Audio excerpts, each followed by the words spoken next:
Buenas tardes tengan todos ustedes. Bienvenidos a nuestro encuentro Economía bajo la perspectiva política en esta nueva emisión dirigida por Julio Serrano, director de Capitales, y Armando Ríos Peter, analista político, ex senador de la República y ex aspirante a una candidatura independiente a la presidencia de la República en el 2018.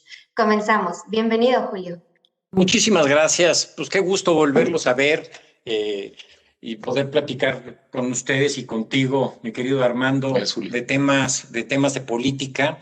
Hoy estamos así como en la antesala porque el próximo va a ser pues prácticamente un mes antes de las elecciones, y esto pues ya ahora sí ya todos los periódicos, todos los medios, ya todo el tema de la política y de la elección pues ya están. Entonces, antes que nada, bueno, deseo que todos ustedes y sus familiares estén bien. Lo mismo te digo. Gracias. Y bueno, pues para empezar, tenemos hoy 5 temas que vamos a platicar, y luego obviamente vamos a pasar a resolver las preguntas de nuestros clientes. Y los 5 temas, el primero que te quiero preguntar es, ¿cuál debe de ser? Recientemente hemos escuchado pues muchas cuestiones y muchos temas relacionados con el INE.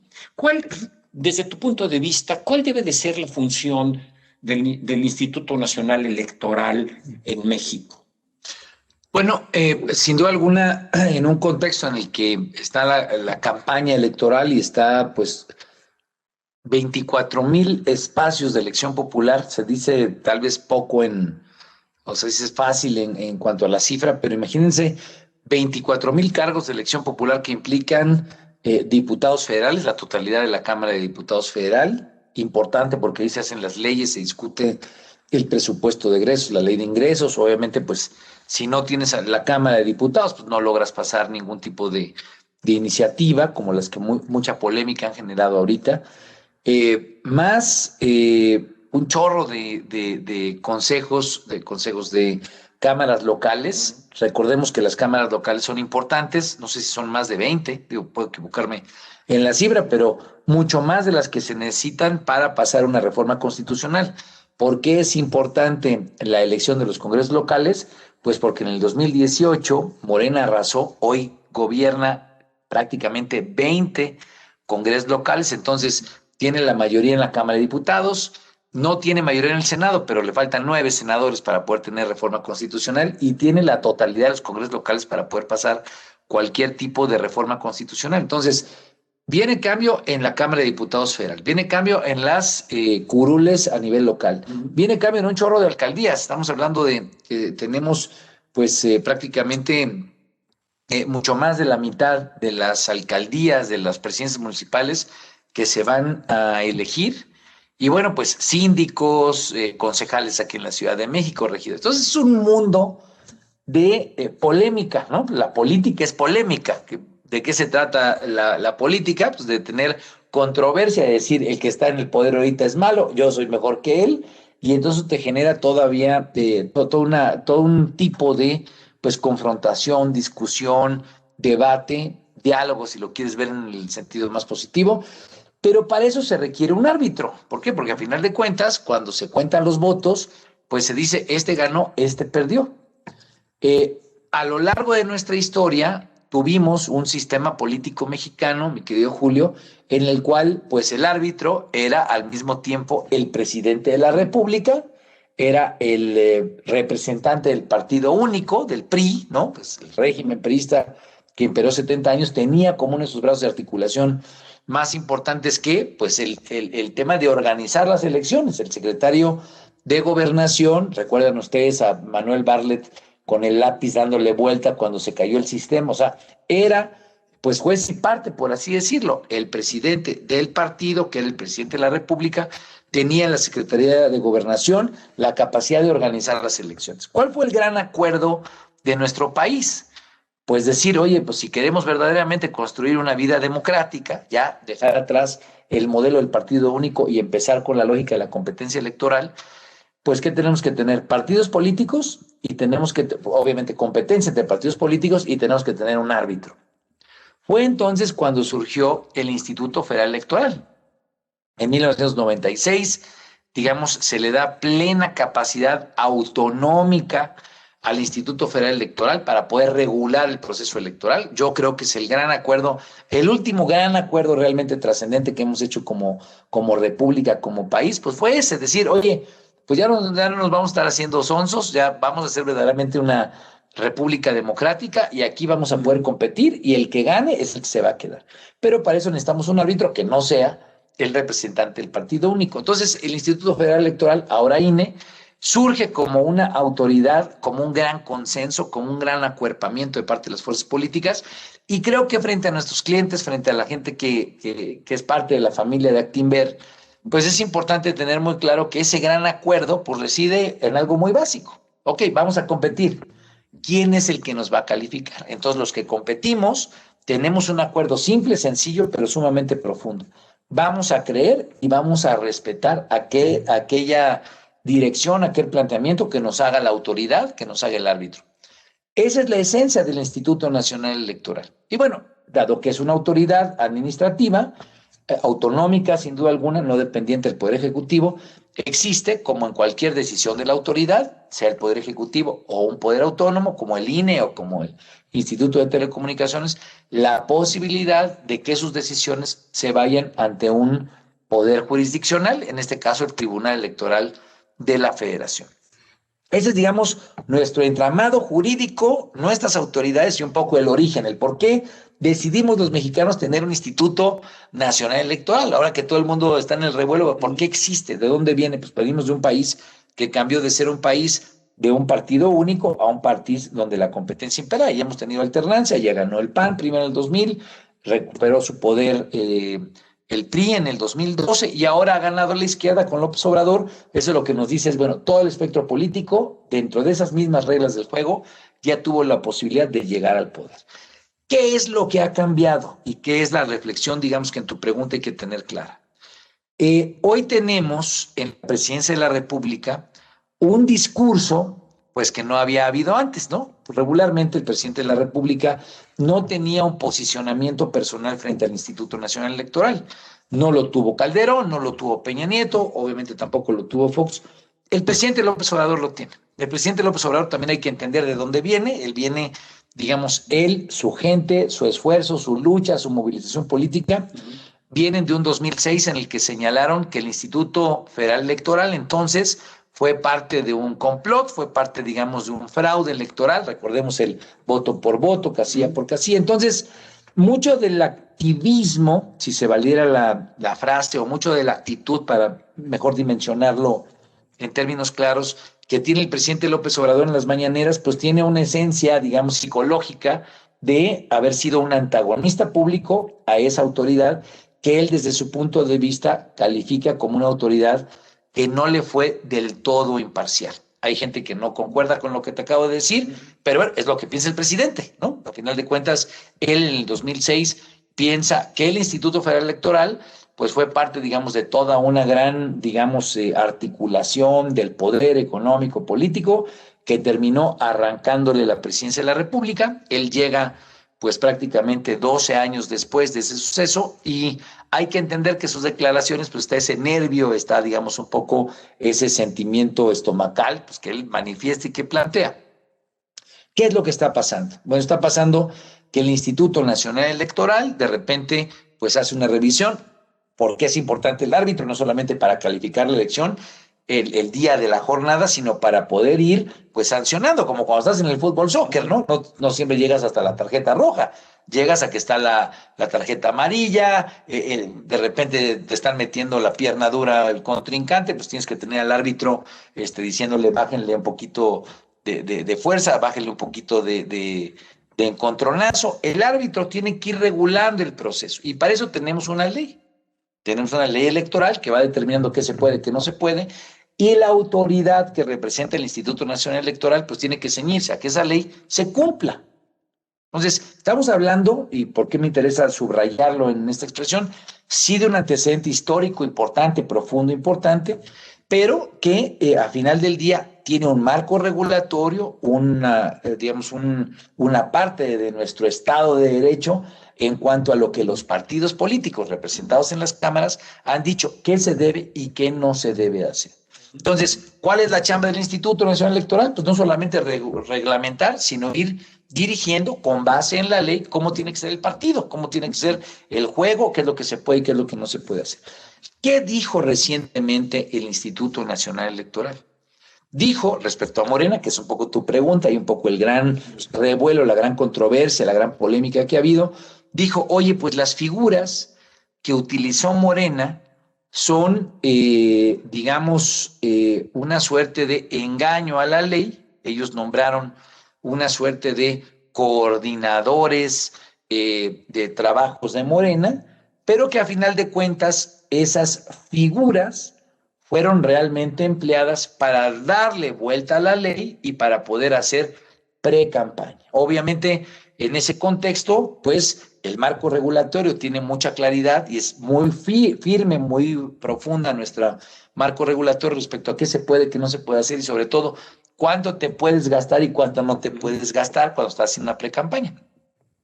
¿Qué dijo el Instituto Nacional Electoral? Oye, pues mira, estos casi 50 cargos, porque fue además de todo un tema en toda la República, pues de repente en esta nueva figura, en esta lógica medio engañosa de cómo representar una pre-campaña, de tratar de dar la vuelta, pues estos actores incurrieron en acciones que violentan el marco legal y por lo tanto, dadas las sanciones que están establecidas en la ley, tienen que perder su registro. Ese es, digamos, el corazón del debate, la discusión que tenemos ahorita. ¿Qué ocurre? Bueno, pues si tú te vas a la ley, si tú te vas con toda profundidad a revisar lo que está diciendo el Instituto Nacional Electoral, yo por lo menos, pues avalo lo que han dicho, ¿no? Está un marco legal, está un contexto en el cual ellos como autoridad tienen que preservar ese designio que está en la ley, y si ellos han identificado que no se cumplieron con los cánones que establece la ley, pues quitan las candidaturas a un grupo de personajes de todas dimensiones, de todos niveles, no nada más pequeños actores. Le han quitado su registro a Raúl Morón, el candidato, compañero mío en el Senado, por cierto, buen amigo, candidato mejor posicionado en las encuestas ahorita en Michoacán, o a Félix Salgado, mi paisano, ¿no? Que entre otros, pues de repente, oye, pues resulta ser que estos en la figura en la que estaban funcionando, pues resulta que tienen que tener una sanción. ¿Cuál es la sanción? Es la sanción más dura, la que les ponen, que es perder el registro. ¿Es una decisión definitiva? No, porque todavía estos personajes se pueden ir al tribunal, ¿no? Una decisión administrativa tiene, incluso en la materia electoral, pues la posibilidad que tú te vayas al Poder Judicial de la Federación, en este caso al Tribunal Electoral, a plantearle con toda claridad tus argumentos y decir, oye, yo puedo mantenerme, y tú argumentas, a final de cuentas el tribunal podrá decir, si tienes la razón, puedes continuar, o no tienes la razón, se la concede a la autoridad, al Instituto Nacional Electoral, y en efecto, pierdes tu registro. Bueno, dicho todo esto, digamos un poco para tener el marco histórico, el marco jurídico, ¿qué es lo que en esencia está pasando y qué creo que es lo que hay que tener muy claro? Una, pues estamos metidos en un debate político. En el debate político lo que tienes tú es, pues quienes se ven afectados por una decisión de autoridad, lo que van a hacer es, pues, criticarla, señalarla, ir en contra de ella. ¿Qué es el caso, pues, atípico que tenemos? Pues que no solamente es Morena, sino que es el propio presidente de la República el que se va en contra de la decisión de la autoridad. No lo habíamos tenido nunca antes.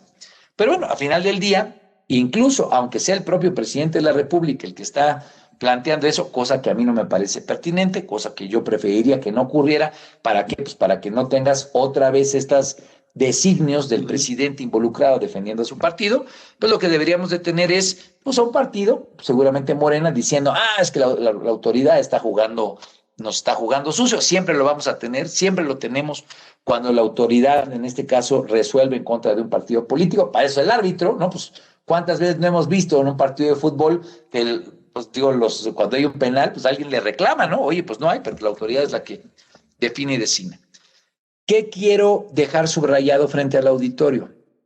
La decisión del Instituto Nacional Electoral no es definitiva todavía. Puede ser, digamos, confirmada o puede ser tirada por parte de la autoridad judicial. ¿Qué creo políticamente que va a pasar? Que el tribunal va a tirar la decisión del INE. Es lo que yo creo, ¿no? Otra vez, luego no tenemos bolitas mágicas, regularmente le pegamos a nuestros análisis, pero yo creo que entre el día de hoy, bueno, de hecho del día de mañana y el viernes, se tiene previsto que el tribunal se reúna, que se revisen estos asuntos y por lo pronto en el caso de Michoacán, de la candidatura de Guerrero, yo creo que el tribunal va a desconocer la decisión del Instituto Nacional Electoral. Hay mucha presión política y la historia por lo menos nos permite ver de este tribunal en los últimos años, y a mí me tocó pues vivirlo en carne propia cuando busqué ser aspirante a la presidencia de la República por la vía independiente, pues que de repente pues medio el tribunal termina yendo más en la corriente de cómo están las definiciones del poder. Esa es mi sensación. No quiero ser crítico duro, pero bueno, esa es mi sensación. Yo creo que dado que Morena ha echado a andar una campaña, una argumentación, una movilización digital, que son muy buenos para ello, en la crítica a la decisión del INE, me da la impresión de que el tribunal va a acabar echando para atrás la decisión del Instituto Nacional Electoral. ¿Qué reflexión me gustaría a mí tener presente? Porque ahorita seguramente estábamos comentando previo el tema de Félix Salgado. O sea, a Félix Salgado no se le quita la candidatura por los señalamientos de las feministas, por el asunto de violencia de género, este tipo de cosas. Se le quita por un asunto de haber violado la ley electoral y por haber utilizado una figura jurídica o una figura, digamos, para darle la vuelta al tema de los gastos de pre-campaña. No es el tema de las mujeres que lo han señalado por violación. Pero obviamente pues eso le ha bajado en las percepciones, en el sentimiento de la gente, le ha bajado calor, calentura, le ha bajado fuego a la crítica que se ha exacerbado desde la movilización de las mujeres a Félix Salgado. Habrá que ver si el tribunal termina ratificando su campaña, contra quién se van las mujeres. Obviamente contra la figura de Félix Salgado, sin duda eso ya está, pero tal vez el costo que esa decisión signifique para el tribunal, pues puede ser en términos sociales, no estamos hablando de lo electoral, sino en términos de percepciones sociales muy fuertes. ¿Qué quiero dejar al auditorio un poco como parte de la reflexión? Nuestra autoridad electoral, importante, trascendente, una de las grandes decisiones históricas de los acuerdos políticos más trascendentes, decía yo, el último más importante de nuestra evolución institucional, pues me parece que empieza a exhibir algunas fisuras en términos del acuerdo que le da base. ¿Qué es lo que hace que surja el Instituto Federal Electoral? Que todas las fuerzas políticas se pongan de acuerdo en que esa es la forma en la que va a funcionar la autoridad electoral y vamos a respetar la autoridad electoral. A mí me preocupa, y no es el caso tener una definición concluyente, por lo menos en mi comentario, sino que hoy esa izquierda que está en el poder, pues está empezando a evidenciar una falta de acuerdo que se viene arrastrando desde el 2006 respecto al funcionamiento de la autoridad electoral. ¿Qué habría que pensar, entender, plantear, revisar? Pues la evolución de la propia autoridad. Si la autoridad hoy ya exhibe, digamos, algunos malestares respecto a algunos participantes en el contexto electoral, pues por lo menos revisarlo de la manera más pública, más trascendente, más transparente, no solamente por parte de las fuerzas políticas, sino por parte de la sociedad, pues me parece que será una herencia posiblemente de este proceso electoral. En síntesis el INE está haciendo su chamba, el INE tiene que defender la ley a como está autorizada ahorita. Hay un actor que es Morena de manera muy clara que no está de acuerdo con ese arreglo. Morena hoy es la fuerza mayoritaria, no es una fuerza menor, no es que sea una fuerza periférica. Eso nos debería forzar por lo menos en un plano constructivo, en un plano de un acuerdo, otra vez con la gran dimensión de lo que significó históricamente el INE, puedes tener la posibilidad de revisar cómo evolucionamos al árbitro para que todos los actores, desde el más chiquito hasta el más encumbrado, sepan que su funcionamiento está acordado, está consentido y obviamente nos va a permitir tener un buen funcionamiento democrático. ¿Y tú crees que estos acuerdos se den este año, el próximo, pero pues ya nos estamos acercando al 24, ¿no? Seguramente para el 24 o previo, con mucha antelación al 24, deberán de haber acuerdos, porque una situación como la que se está viviendo no puede continuar, ¿no? Pues en efecto, a ver, yo que te diría, o la respuesta más evidente es, Habrá que ver cómo termina este esfuerzo electoral. El resultado del 2021 es muy importante para algunos, para ver si se reequilibran las fuerzas en contra de López Obrador. Y para otros, para ver si se mantiene ese equilibrio en favor de López Obrador y mantener lo que ellos le llaman la cuarta transformación.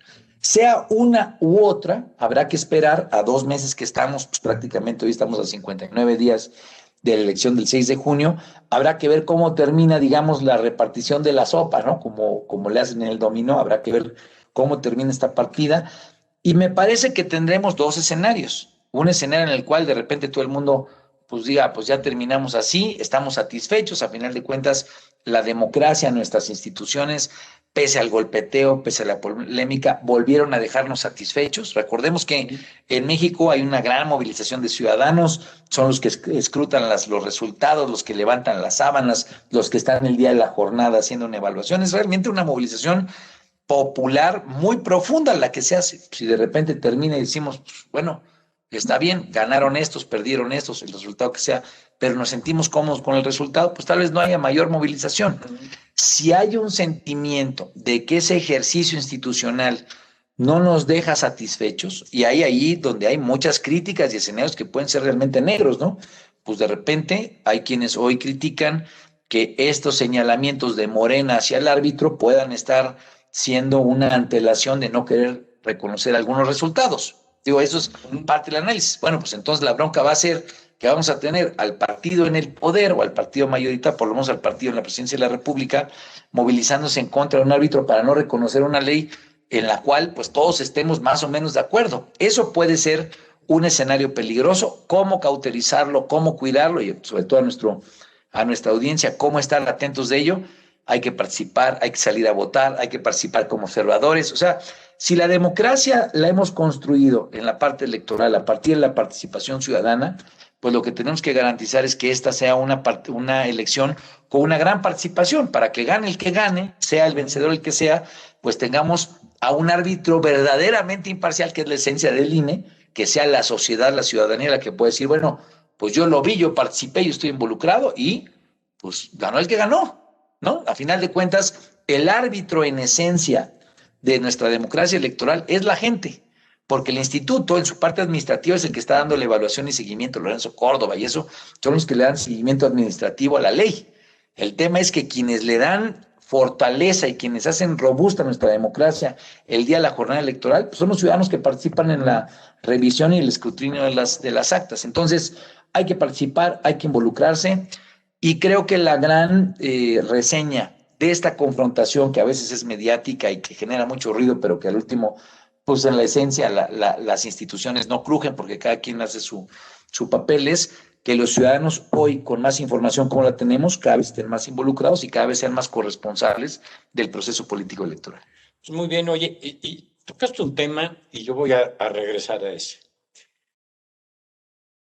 ¿Qué efectos políticos puede haber si Félix Salgado Macedonio es confirmado como candidato y participa en la elección que seguramente, o la probabilidad diría que va a ganar?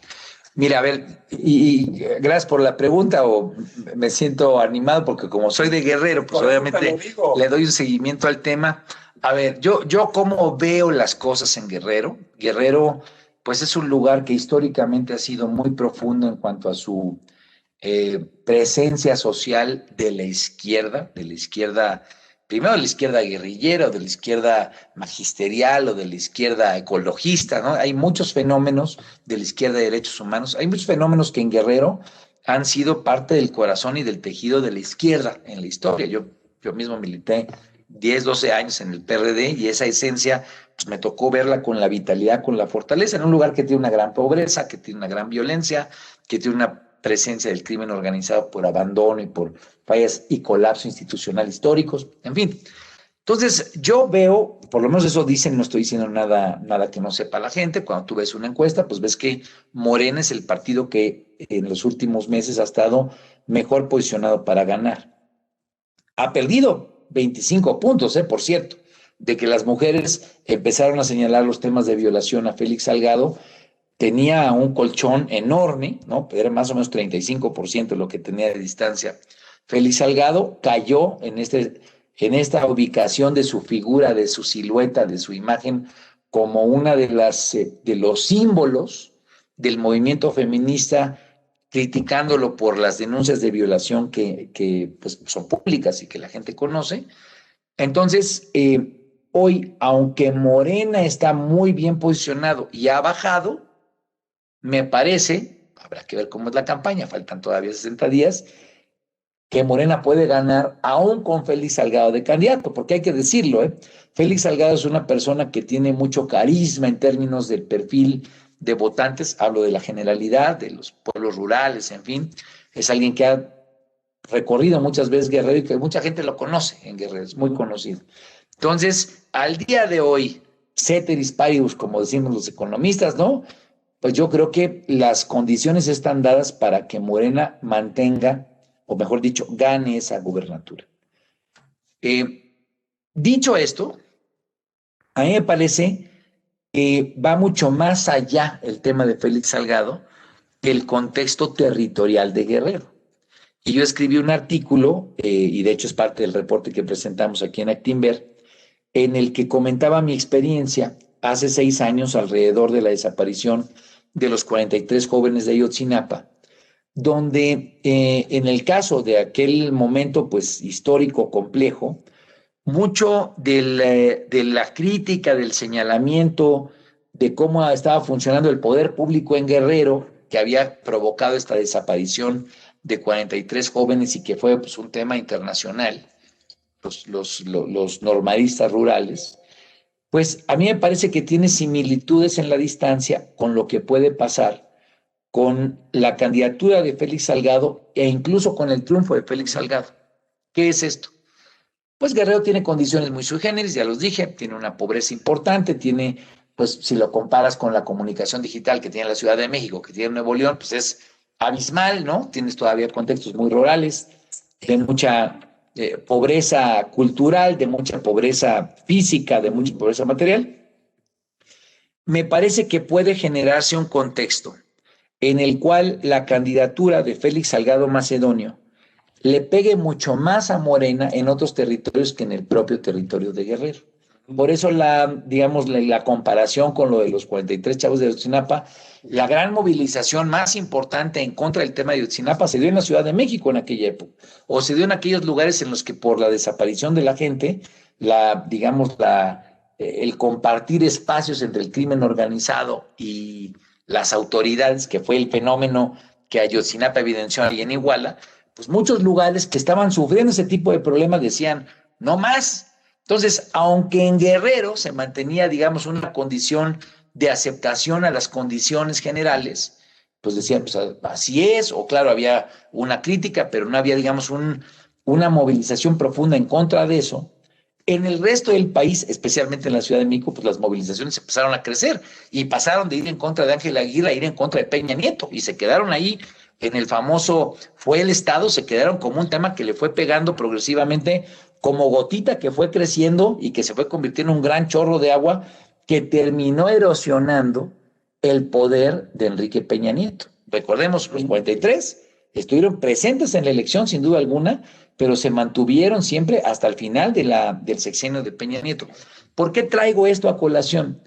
Hay un escenario, no sé si es el más, el menos, pero hay que tenerlo claramente identificado, donde esa candidatura, frente a un movimiento social digitalmente articulado con mucho poder, que es el de las mujeres, con mucha presencia, pues tan es así que el año pasado nos cerraron la economía un día, ¿no? Digo, 43 mil millones de pesos fue lo que se perdió en un solo día por la convocatoria frente al tema de los feminicidios, por un movimiento social que está en contra de la violencia a las mujeres, que es de veras, que está desde Tijuana hasta Chetumal, y que ya encontró en la figura de Félix Salgado una imagen, un símbolo, que dice, caray, pues ¿cómo que este partido en el gobierno pues me pone a alguien que está señalado de que está cometiendo actos de violencia contra las mujeres? Entonces, es posible que eso se quede instalado más allá de la elección. Entonces, ¿qué estoy diciendo? Posiblemente Morena gane la elección allá, creo que los números le dan. A mí me parece que las condiciones van a estar dadas para que si el tribunal le da la candidatura, se la recupera a Félix Salgado, él gane la gubernatura. Pero el tipo de, digamos, de erosión que eso le puede generar a Morena, me parece que va mucho más allá de la propia elección de la gubernatura. Habrá que estar atentos, pero si eso que estoy diciendo es un escenario que se confabula, me parece que así como los 43 chavos de Ayotzinapa, que también fueron en mi tierra, allá en Guerrero, pues se puede quedar una gotita que sigue erosionando al poder público, obviamente al partido en el gobierno, y que sigue diciendo, oye, pues no se supone que tú no eras esto, ¿no? Se supone que tú eras la transformación, eras el cambio. Eso puede darse. Correcto. Y ahora cambiando de tema, quiero ver tu opinión de la ley de hidrocarburos. Sí. ¿Qué onda con eso? Pues mira, a mí me saca mucho de onda que hayan presentado una iniciativa así, además de todo que sea casi como, a ver, vamos a tratar de hacer el análisis en el tiempo, ¿no? Hace algunos meses, de hecho tuvimos la oportunidad de estar arrancando el mes de febrero, cuando comentábamos dos asuntos que ocurrieron casi en el mismo momento. Por un lado, la resolución del Poder Judicial, que le da, digamos, la razón a la Comisión Federal de Competencia Económica y que le dice, frente al acuerdo que había sacado Rocío Nale, le dice, a ver, aquí el tema de seguridad energética, pues no es lo que es la base del principio constitucional. El principio constitucional se basa en la competencia. Vamos a pensarlo así en síntesis. Es más sofisticada la Corte que yo, pero más o menos es lo que plantea. Dice, es importante subrayar que el eje rector de la reforma que hoy nos rige en materia constitucional es la competencia, la participación de la iniciativa privada. Esto en cuanto a la producción de energía eléctrica. Sale 2 o 3 días después, una iniciativa preferente, ¿no? Como una suerte de respuesta de parte del Poder Ejecutivo, en la que dice, ok, listo, entonces el Poder Judicial te vas a ir por allá, pues yo meto un cambio de ley y entonces vamos a hacer que la mayoría constitucional que tenemos, la mayoría legislativa, haga que impere una nueva forma de entender esa discusión entre seguridad energética y entre competencia y participación en la iniciativa privada. Pasa la ley, la aprueban en la Cámara de Diputados, la aprueban en el Senado, ¿no? Y entonces pues empieza el análisis jurídico que siempre ocurre frente a una ley. Oye, pues esta ley, que es una ley reglamentaria, ¿qué tanto está acorde con lo que dice la Constitución? ¿No? Siempre pasa. Y entonces pues, toda la gente, hay una parte importante de inversiones nacionales, extranjeras en este tema, pues de repente se van a los amparos y ocurre que un juez, ¿no? El juez Juan Pablo Gómez, ¿no? Me sé el nombre porque pues, se volvió multicitado y multifamoso en su momento, dice, no, a ver, esta ley es inconstitucional porque no acude, no respeta los principios de la Constitución y le echa para atrás y la congela, ¿no? Y hay todo un gran debate y está una gran discusión sobre el tema. Esto que estamos comentando que tiene que ver con la ley energética, pues ¿qué hubiera merecido de parte del Poder Ejecutivo si lo que quisiéramos es pues ser congruentes con el texto constitucional? Pues un planteamiento de reforma constitucional. Si verdaderamente lo que quieres es cambiar de manera profunda el modelo y ya te diste cuenta que tu ley reglamentaria no te alcanza para poder funcionar como estás planteando en el caso de energía eléctrica, pues tendrías que haber mandado, si quieres verdaderamente cambiar la ley de hidrocarburos o el marco jurídico en el que funciona la producción y obviamente el aprovechamiento de los hidrocarburos, pues hubieras planteado una reforma constitucional. Entonces, ¿qué pasa? Pues que el Ejecutivo, después de que Juan Pablo Gómez nos manda un señalamiento de parte del Poder Judicial de que esto es inconstitucional, pues el presidente vuelve a mandar una iniciativa en el plano de la ley reglamentaria. Pues como que no hace mucho sentido, ¿no? Si a final de cuentas, pues ya está muy claro que lo que hay que cambiar es la Constitución, porque la autoridad, porque el jefe del Ejecutivo manda una reforma solamente a la ley reglamentaria. Y aquí es a donde viene, pues, por lo menos mi interpretación como analista político, como político, en fin, a mí me parece que no alcanza el poder del poder ejecutivo en este momento para querer impulsar una reforma constitucional. Entonces, pues mucho es, creo yo, es hacer un señalamiento, hacer un planteamiento, hacer un posicionamiento político a través de una iniciativa de ley, a través de la votación en las cámaras de la mayoría que hoy tiene Morena, pero que a final de cuentas podrá morir en el Poder Judicial.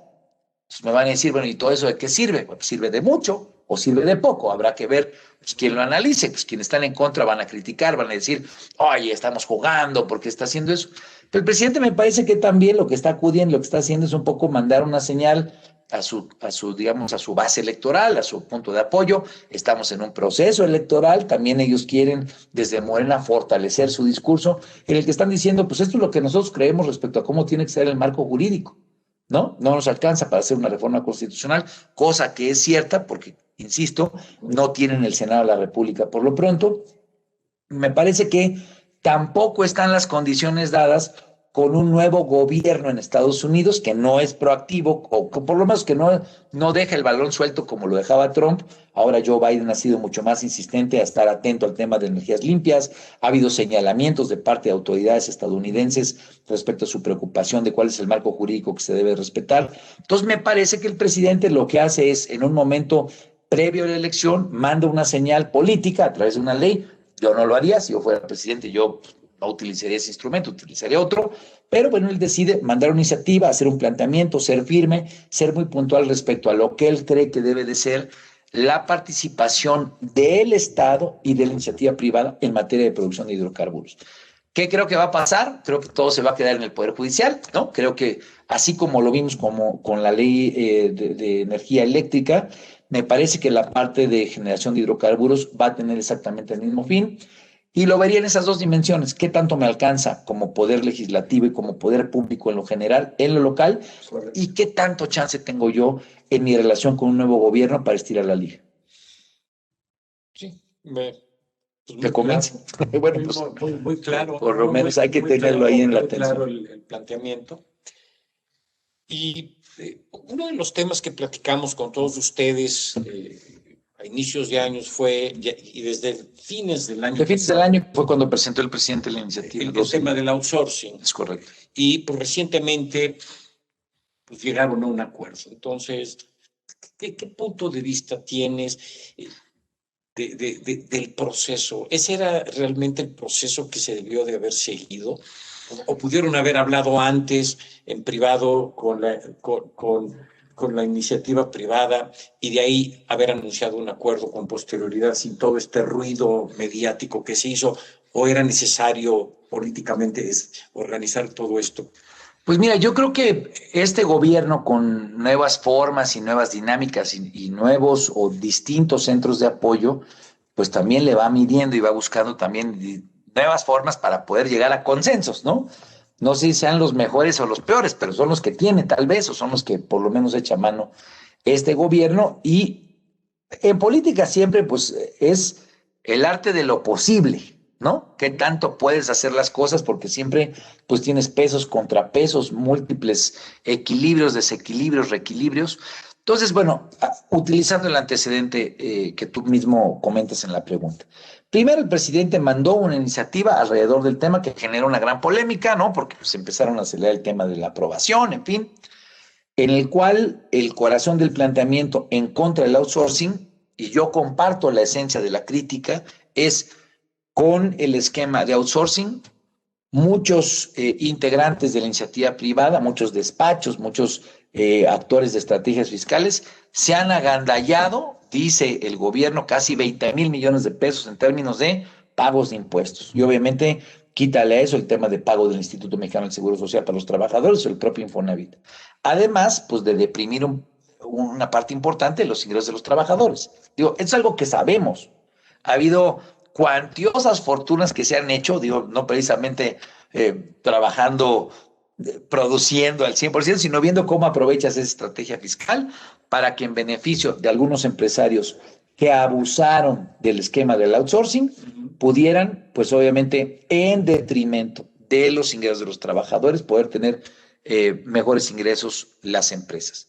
Dicho eso, digamos que es la parte negra, oscura que hay que señalar de quienes violentaron la ley. Lo que tenemos es un marco en el cual nuestra capacidad de generación de empleo pues tiene limitantes complejas, y esto es un hecho, frente a un marco regulatorio pues que no tiene mucha flexibilidad. Nuestra propia Ley Federal del Trabajo tiene pocas flexibilidades, pues digo, lo acabamos de ver ahorita en el contexto del COVID, donde de repente tienes un choque exógeno, pues ¿qué es lo que haces? Pues de repente no puedes seguir produciendo si corres a la gente, cosa que todo el mundo políticamente va a señalar como algo negativo, malo, socialmente equivocado. Pero pues si tienes un empleador que tiene 6 meses, 1 año sin poder abrir porque la autoridad lo tiene cerrado por el COVID, pues entonces está en una encrucijada, ¿no? Entonces, nuestra Ley Federal del Trabajo tiene pocas flexibilidades. Pongo ese ejemplo, que es muy dramático, lo acaba de vivir la gente. Mucha de la gente seguramente que nos está viendo le tocó vivirlo en carne propia en toda la República, restauranteros, hoteleros, en fin. Pues tenemos una ley que, si bien tiene principios de derecho social muy profundos y muy importantes, tiene en un mercado laboral que se ha vuelto muy complejo a nivel global, pues tiene pocas capacidades de ajuste y de flexibilidad. Dicho eso, que esa es toda una discusión distinta, nosotros nos encontramos pues una cosa medio chafa, ¿no? Para medio amoldarnos a eso que nos permitió el outsourcing. Pues tienes una ley laboral muy complicada, pues entonces echa mano de esta figura, que alguien le dé la vuelta a la ley del IMSS, que alguien le dé la vuelta a la ley de Infonavit, te ahorras una lana y más o menos te vuelves competitivo. Es una mala aproximación, es un mal resultado, es una mala decisión de política pública. Y perdón que lo decía, es hacernos güeyes todos, ¿no? Entonces, esa es la esencia, digamos, de lo que ha estado en el debate público. ¿Qué diría yo de lo que se anunció el lunes, para no clavarnos demasiado en el antecedente? El presidente planteó esta iniciativa, la iban a aprobar, de pronto el Consejo Coordinador Empresarial, en voz de Carlos Salazar, las cámaras señalan, oye, pues así no podemos ir. Hicieron varios planteamientos, déjenos ajustarse al 2022, danos chance de que las multas no sean tan altas, en fin, hicieron una serie de planteamientos. Pasaron 4 meses, por lo menos es el periodo de tiempo en el que estuvieron sentados y así lo anunciaron. Y el lunes pasado, pues estaban sentados Carlos Salazar, el presidente de la Coparmex, representantes de los sindicatos, y todos aprobaron, con la presencia del presidente de la República, el nuevo acuerdo respecto al outsourcing, que todavía no es ley, todavía hay que mandarlo a la Cámara de Diputados, a la Cámara de Senadores, y eventualmente ellos tendrán que votarla. Pero el acuerdo en lo esencial, cosa que es interesante, yo me puse a revisarlo cuando tú me preguntas sobre eso, no hay mucha información respecto a los posicionamientos de la iniciativa privada, ¿no? Ellos pues estuvieron ahí y consintieron no solamente eso, sino también lo del PTU, lo del reparto de utilidades. ¿Qué es lo que yo te podría decir el día de hoy? Pues pasaron 4 meses y prácticamente la iniciativa que planteó el presidente de la República, las cámaras aceptaron lo mismo que venía en la iniciativa primaria. Una iniciativa en la cual las reacciones originales fueron, nos va a generar muchos costos, nos va a lastimar los empleos, venimos saliendo del COVID, estamos en el contexto del COVID, vivimos un momento de crisis económica, esto nos va a ir fatal. Yo no oí a nadie el lunes pasado diciendo algo en esa misma materia, pero tampoco tengo muy claro qué fue lo que sí concedieron o qué fue lo que sí consintieron o qué fue lo que lograron, digamos, en un debate que siempre, pues cuando hay una mesa de negociación, tú llegas con tus propuestas, yo llego con las mías, discutimos, negociamos y sale algo nuevo, que es lo que nos permite estar en un acuerdo. Bueno, el lunes, ¿qué fue lo que se consintió? Que los empleadores tendrán 3 meses para poder incorporar de manera formal a las nóminas a aquellos empleados que hoy, estando en la lógica del outsourcing o de la subcontratación, pues no puedan mantenerse en esa lógica porque no sean, digamos, actores especializados de áreas no prioritarias de la unidad económica. No oí mucho decir a los empleadores, te repito, a las cámaras, consintieron, confirmaron, y el presidente dijo, este es un gran acuerdo político, es un gran acuerdo social, es un gran acuerdo económico. Entonces, ¿qué creo que pasó? O por lo menos mi interpretación. Pues los señalamientos respecto a la gente que se agandallaba en esa figura, pues deben de tener una dimensión lo suficientemente grande que debe significar un costo, decir, oye, pues sí vamos a perder mucho, pues igual y no, cabrón, porque estamos ganando mucho.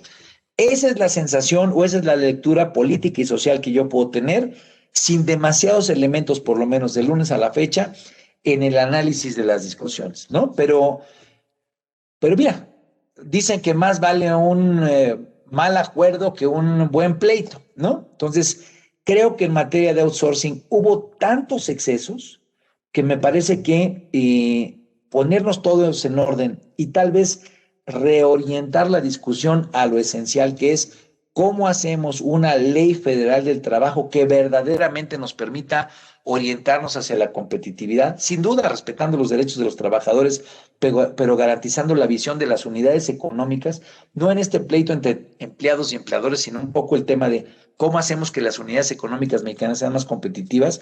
Pues me parece que este tipo de debate te deja muy en claro que esa es la discusión profunda, ¿no? Perfecto. Oye, un último tema, Epigmenio. Bueno, pues esa fue una noticia interesante, de mucho color, tal vez ya no continúa mucho en el ruido, pero es interesante que lo preguntes porque, primero que nada, la figura de Epigmenio es una figura que hay que entender y que hay que profundizar en la revisión. Porque Epigmenio, pues obviamente es un empresario connotado, importante, exitoso, ¿no? Yo creo que la única serie que he visto mexicana personal fue alguna de las que él hizo en Netflix, ¿no?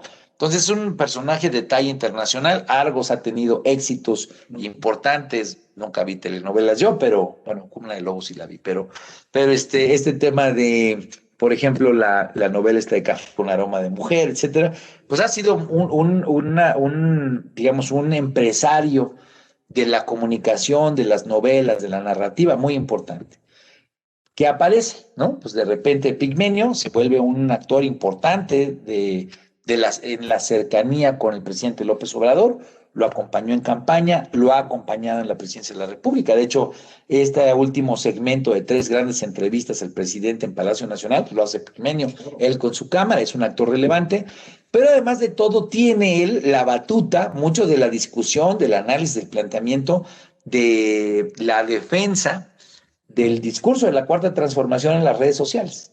Entonces ahí es donde es un personaje interesante, porque siendo bueno para las novelas, ¿no? En las redes sociales, que hoy funcionan mucho en el debate y en la narrativa, pues se convierte en alguien que es bueno para estar alimentando, orientando, guiando, liderando tanto la defensa del gobierno actual como un poco los señalamientos y la narrativa de lo que este gobierno trae como planteamiento, la cuarta transformación. Entonces es un actor relevante. ¿Qué ocurre? Pues que de repente le prestan 150 millones de pesos, ¿no? El Bancomex digamos, en dos emisiones, una por 100 millones de pesos, otra por 50 millones de pesos. Y lo que ocurre, pues, es un gran debate alrededor de de esos señalamientos que ha habido históricamente en México, ¿no? Quien está al poder, alrededor, cercano al poder, pues tiene otro tipo de beneficios, de cercanías, de posibilidades y de oportunidades que la que tienen los que no están, ¿no? Bancomex, yo no creo que fuera fácil, yo no tengo una empresa que me permita tener 150 millones de pesos para ningún tipo de actividad, ¿no? Pero digamos, a un empresario micro, pequeño, mediano, pues no sé qué tan fácil sea acceder a un crédito del Bancomex. Yo esperaría que fuera fácil.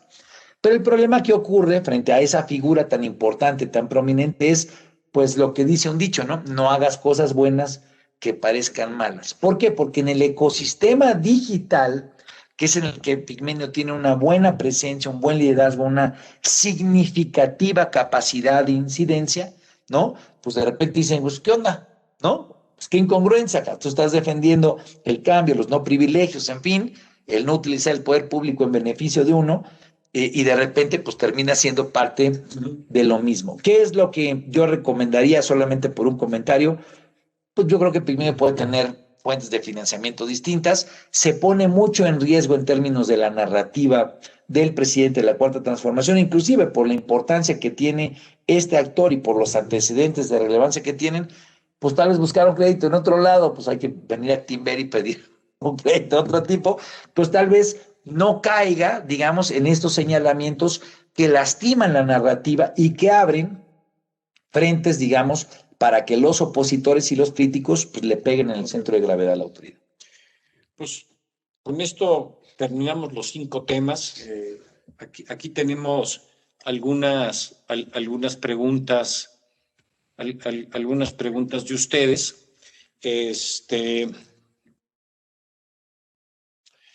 Una dice, vivo en México y discrepo fuertemente de la administración actual, pero hay otro México que lo apoya. Habiendo tantos candidatos de tantos partidos, ¿cómo sugieres que nos organicemos para que nuestro voto sea útil? Bueno, yo soy de los que piensa que el voto siempre es útil. Digo, a final de cuentas, el voto es la manifestación frente a alguien que te convence, que te gusta.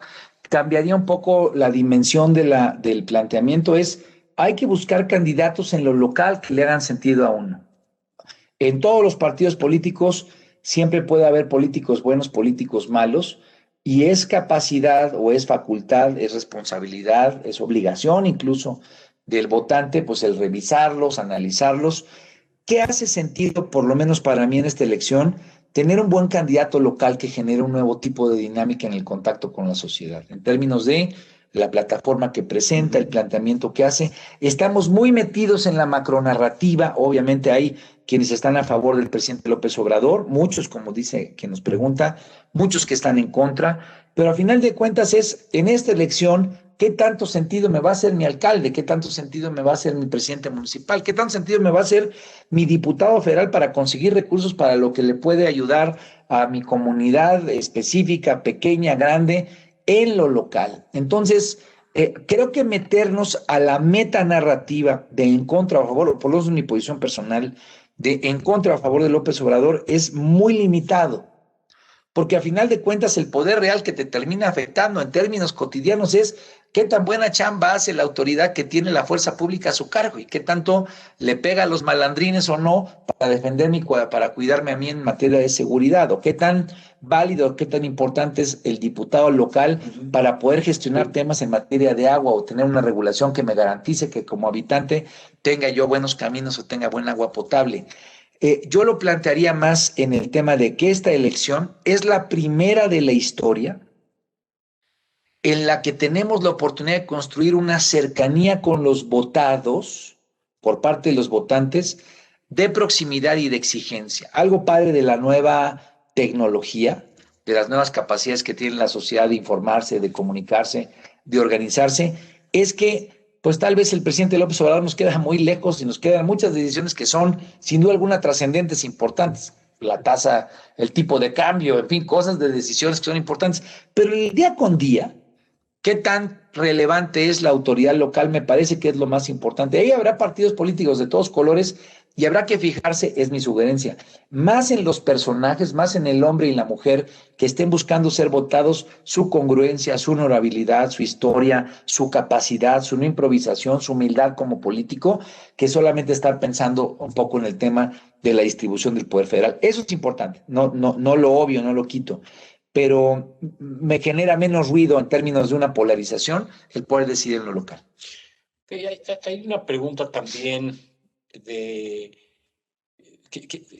si gana Félix Salgado Macedonio, ¿qué implicación tendría en la intención de voto, ¿no? Y entiendo que la siguiente pregunta es si esto traerá un impacto en términos de la confianza del país, ¿no? A ver, por eso ponía yo el contexto de Ayotzinapa como un ejemplo, como una proxy, ¿no? Respecto al tipo de impactos que hoy tienen la narrativa y la articulación digital en términos de costos, de impactos, ¿no? Ayotzinapa le pegó más a Peña Nieto que al propio PRD en lo local. Eso es un hecho. Tan es así que siguió desgranándolo y terminó siéndole muy costoso al final de su mandato. A mí me parece que la figura de Félix Salgado, mi paisano a quien conozco y con quien, pues estuvimos juntos en el PRD, una vez que las mujeres lo han puesto como el símbolo, como un símbolo, como una figura que representa muchos de los males, de los malestares que nuestra sociedad genera en contra de las mujeres, especialmente este tema de la violencia contra las mujeres y el hecho de que pesen sobre él 3 denuncias, si bien todavía no están resueltas por parte de la Procuraduría o de la Fiscalía de la entidad ni del Poder Judicial, pues sí hay por lo menos un señalamiento y eso le pega en términos de imagen, y el hecho de que las mujeres lo hayan tomado como un símbolo me parece que lo convierte pues en un elemento de muchas representaciones que van más allá de la elección, que terminan siendo inclusive figuras que son utilizadas por mujeres en otras partes del mundo. Esa es la forma en la que funciona hoy la comunicación, es lo simbólico, pues de repente trasciende fronteras, ¿no? A nosotros nos ha tocado ser parte de movimientos, el movimiento Me Too, ¿no? Que empezó en Estados Unidos señalando a un productor de cine en Estados Unidos, pues movilizó a mucha gente aquí, en Chile, en fin. Me parece que es el tipo de costo que significa para Morena, para el partido en el poder, el nombramiento de Félix Salgado. Entonces, si el Tribunal Electoral le termina dando la candidatura, va a ser por un asunto totalmente distinto de lo que estamos hablando, ¿eh? O sea, estamos hablando del tema de la imagen alrededor de la violencia contra las mujeres. Ya le quitaron la candidatura por un tema que tiene que ver con excesos de gasto en el contexto de precampaña. Son dos cosas distintas.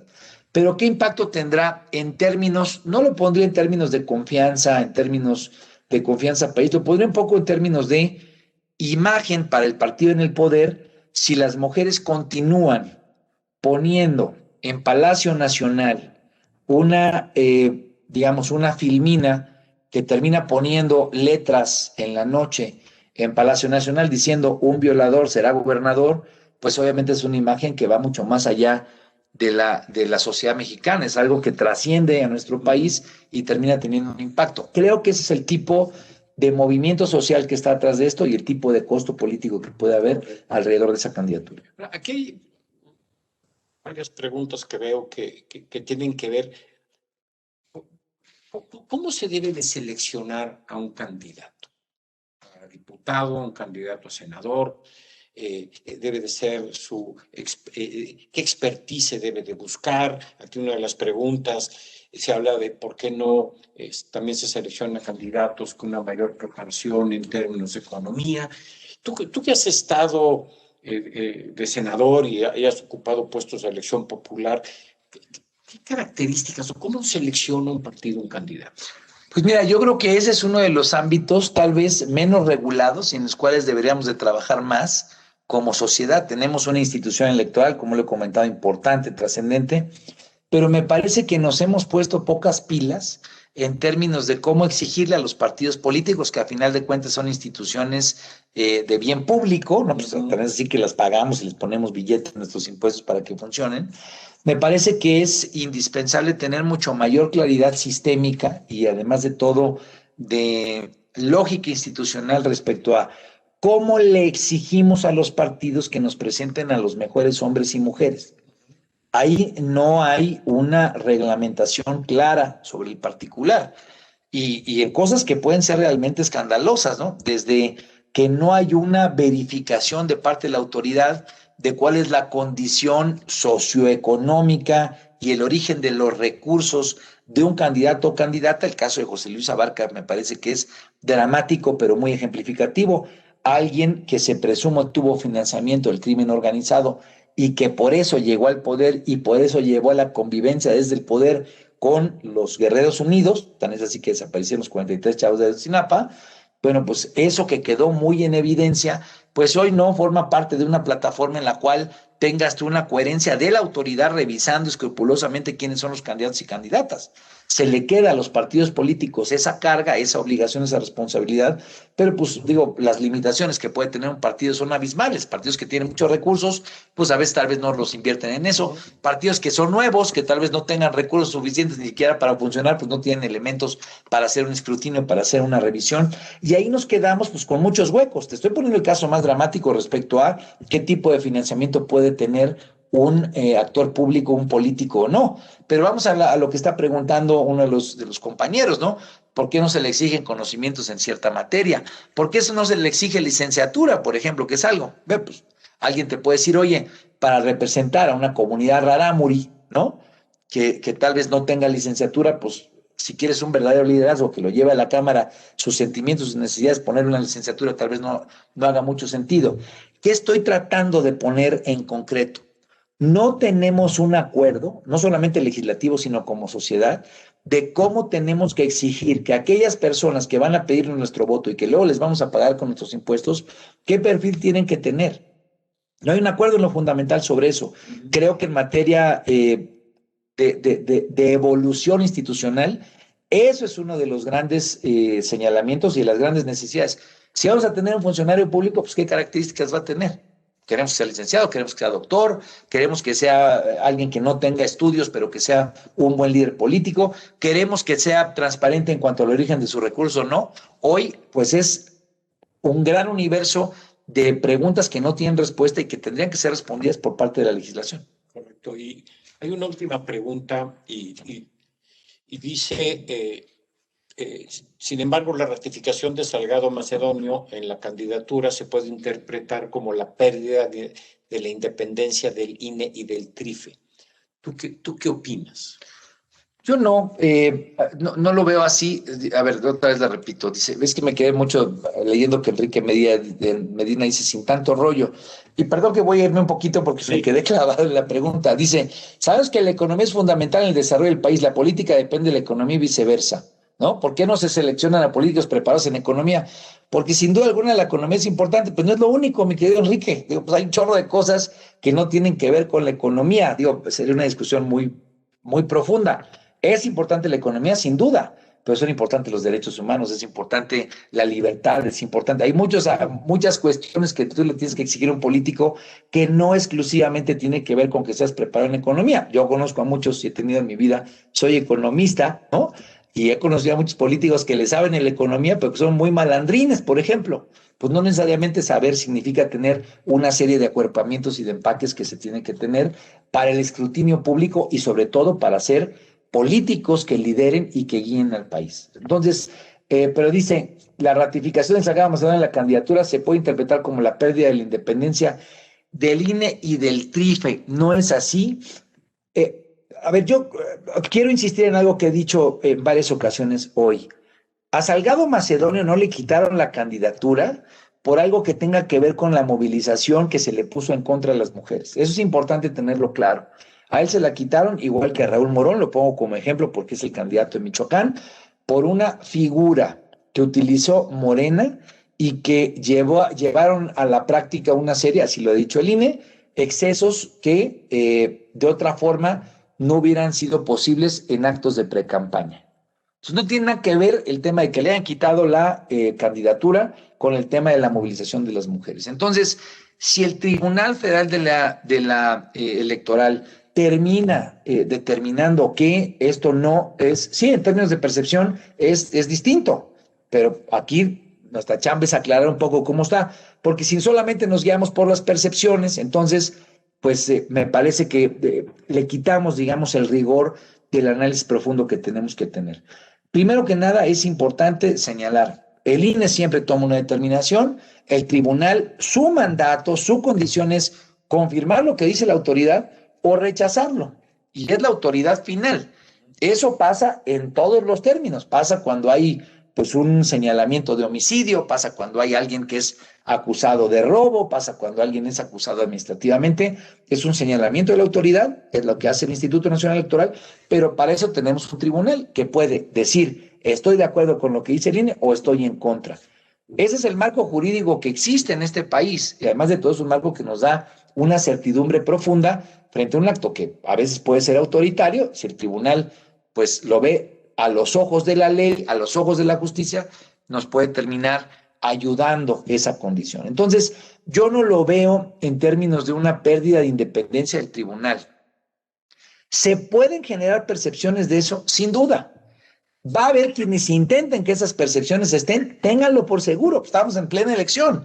¿Qué es lo que van a querer hacer los antagónicos, los críticos, los opositores a Morena? Decir, pues en efecto, se está perdiendo la independencia, no hubo una resolución justa, en fin. ¿Qué van a decir los que reciban la sentencia favorable? Van a decir, estos sí son juzgadores realmente que respetan la ley. Siempre vamos a tener esa condición. Pero nosotros lo que tenemos que tener muy claro es que tenemos que tener instituciones legalmente configuradas, aceptadas y que tengan nuestra confianza para que ocurra ese proceso, para que ocurra, oye, alguien a favor, alguien en contra, pero una autoridad en la que creamos que sea la que termine diciendo, este es el que está bien, este es el que está mal.